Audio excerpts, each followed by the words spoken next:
You're only been on the job for, what, a couple of months now. You took over on June 1st, and you've already had one conference call, and I know you can't necessarily take the credit or blame for everything that happened in the previous quarter, but let's kind of start there as to kind of what you articulated to investors a couple of, last Friday, I should say, and exactly sort of where you sort of see taking AIG over the next year or two. Great. Well, first of all, it's great to be here, and thanks for having me.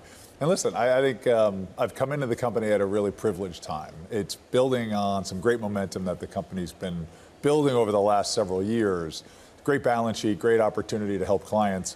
It's such an interesting time in our industry in terms of our relevance. And you know, one of the things we tried to say to the investors and the analysts that were covering us was, if you think about what's going on in the world today, you find insurance in almost every aspect of it, whether it's what's going on in the Middle East, what's going on with the data center build out, with AI, around it is insurance. And so our opportunity to help clients and work with clients and build on our underwriting capabilities and skill sets, I think gives us a great opportunity going forward. On the underwriting thing, I mean, you came from Aon, a broker. You're now running an underwriter in AIG. I mean, does that skill set match up? Yeah, listen, I think ultimately, first of all, there's a lot to learn. And I really enjoy digging into it and getting to learn a new organization. And it's a great culture and it's a great team.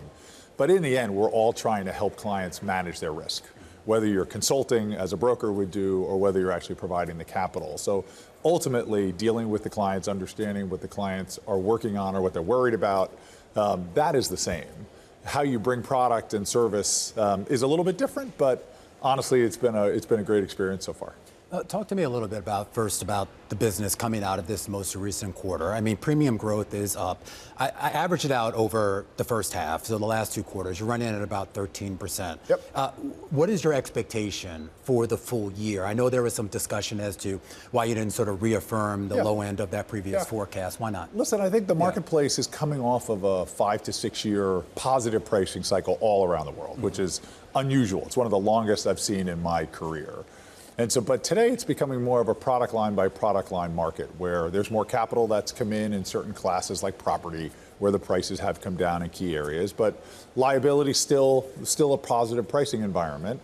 And then some specialty products, whether it's energy or whether it's shipping or political violence based on the risk dynamics. And it's kind of a global comment. So overall, we're coming off of this massive cycle.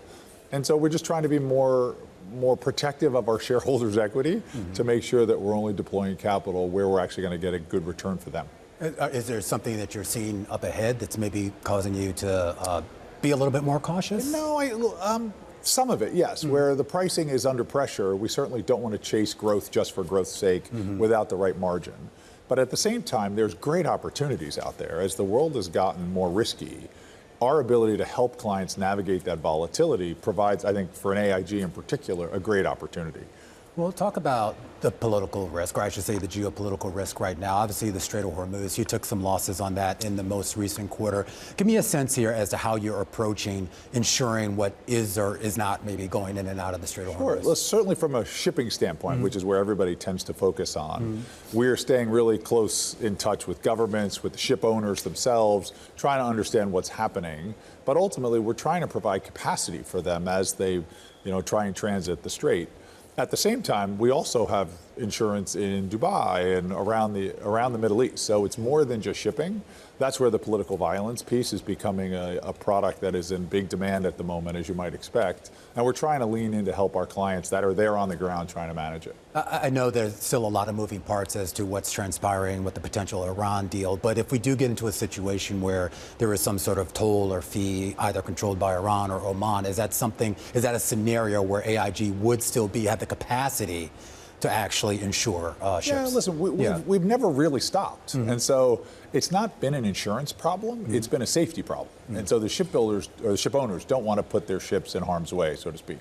But our ability to price the risk and allow them to at least quantify what it would cost if they decide they want to go through the Strait is something we feel pretty strongly we need to continue to keep doing.